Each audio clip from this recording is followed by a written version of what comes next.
Hello, no one is available to take your call. Please leave a message after the tone. Look, man, I'm 44 years old now. I'm 44. I don't know how old you think I am, but I'm 4 years old. Dude, what I know about you is probably 90% from your YouTube videos, but I remember a very, very sharp memory for these things.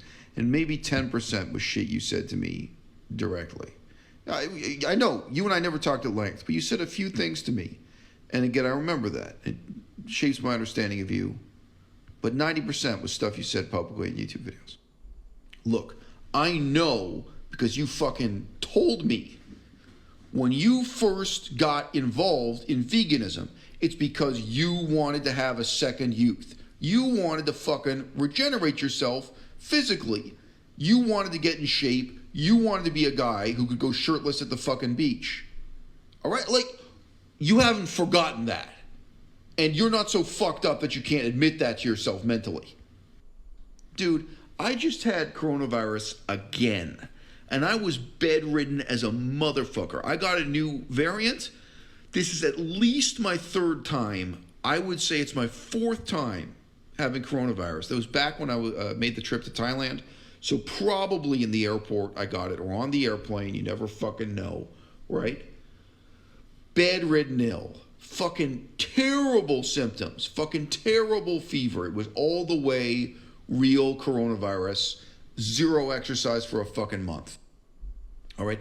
Getting back into shape for me now at age 44, it's hard.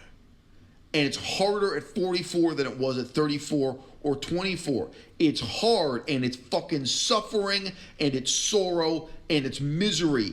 And I'm gonna fucking do it. When was the last time you did 200 push-ups in a day? Maybe never. Like, I don't know you like that. Maybe when you were in high school, you didn't do 100 push-ups a day. But dude, I feel like you have to stop compromising with all the shit in your life. Physically, intellectually, politically, why compromise? Like, dude, that's all I have to say for you. You know this is only coming from a place of, like, love and support and encouragement. I don't know you. But dude, just fucking look at what you did with the last 5 years of your life. Look ahead to the next 5 years and start making choices. Start making, you know what? Fuck your choices. Start making the choices I would make. Stop making the choices you would. Although I have left the recipient of those voice messages anonymous, you will have guessed that this is a YouTuber I've known for many years. A YouTuber who has been vegan for many years, but who nevertheless has consistently maintained a body type halfway between Santa Claus and Rich from Review Tech USA. The next set of messages are sent to a non-vegan YouTuber. I think it wouldn't be unfair to call him an anti-vegan and anti-vegetarian YouTuber. A middle-aged man who goes by the name Decline. Dude, you're taking advice from people you've met on the internet who do not know what they're talking about. This guy who's dismissing the idea that there's a relationship between the vegan diet and acne. Do you think he's a scientist? Do you think he reads peer-reviewed scientific studies on that? Do you think he's actually looked at the hard data?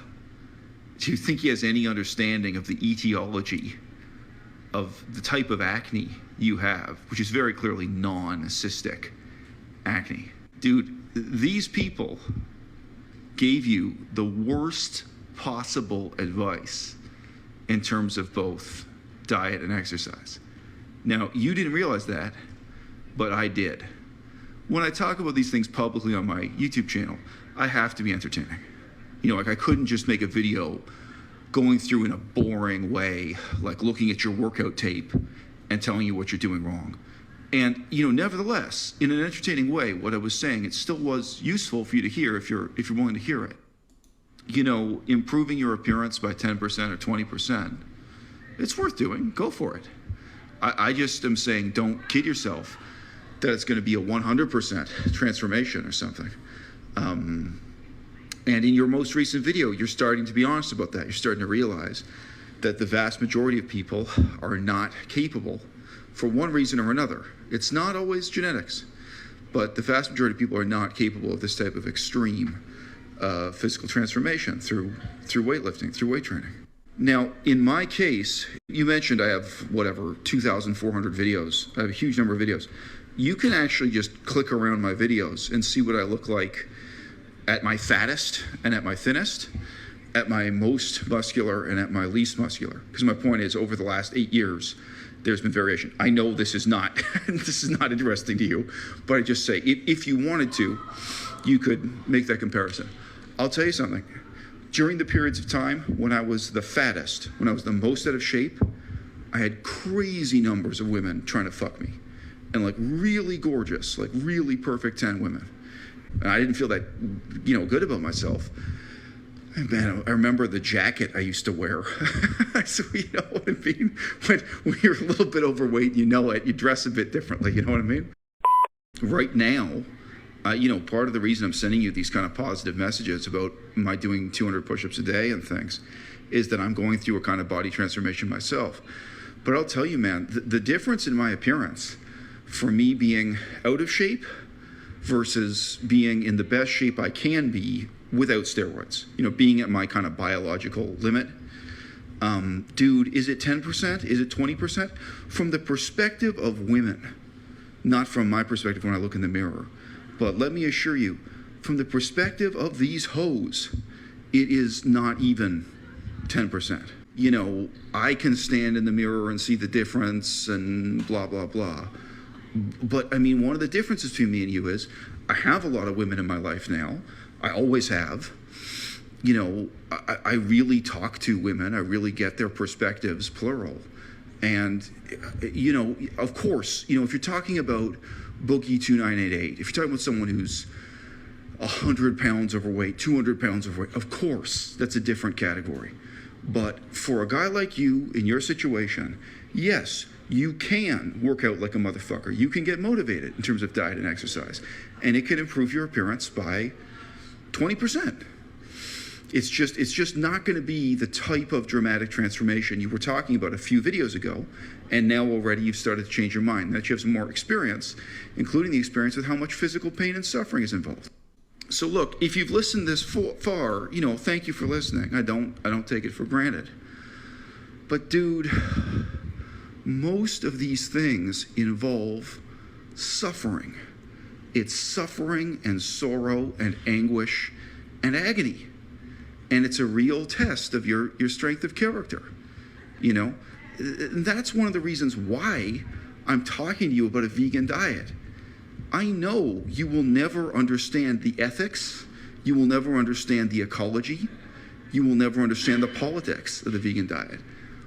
But like the single most dramatic difference you can make that will dramatically improve your acne situation would be getting on a 100% strict vegan diet. And the amount of suffering, the amount of pain, the amount of anguish for you in that dietary change, it's trivial. It's trivial compared to doing dips.